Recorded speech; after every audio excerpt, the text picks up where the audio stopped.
Types of wound healing. Wound healing is a definite question. Please listen. So, the types of wound healing can be primary healing or secondary healing. Fracture healing we have seen in a separate class. And we will also be covering the healing in specialized tissue. Definition. Healing is defined as a process by which the body attempts to restore the lost tissues. Please by heart and write.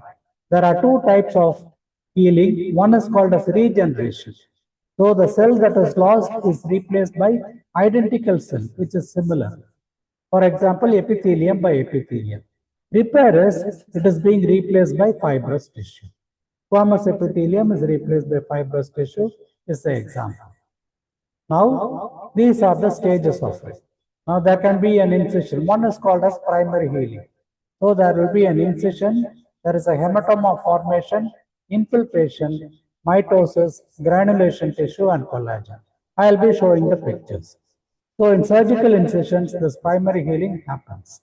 So, just like fracture, there will be a hematoma formation, and there is an infiltration with neutrophils.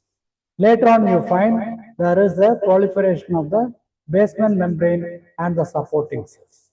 Unwanted debris are removed by the macrophages, and there is a granulation tissue. So, finally, the epithelial proliferation is complete. Collagen is laid. So, this particular table alone, you people can by heart. So, this is the incision, blood collects initially.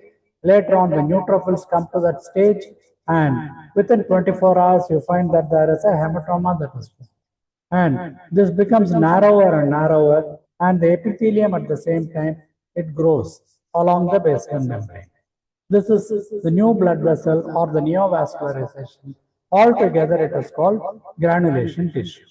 Finally, you find that the fibroblast and the collagen grow, and it is almost like the original tissue. And these are the days kindly by heart. Draw this picture. Secondary healing actually happens in the case of a wider wound or in an infected wound. In this case also there is an initial phase, there will be a blood collection, but it will be very large for the epithelium to grow. So what will happen is there will be a lot of proliferation of the stenectic tissue which will prevent the epithelium from healing. So there will be scar formation. Look at the granulation tissue, and the fibrous tissue causes contraction of the wound. So please remember these steps.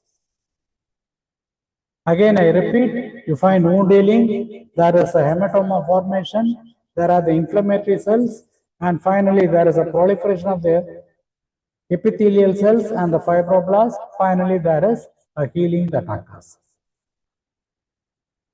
The differences between these two are given in this. You must by heart and write this particular tabular column. Thank you.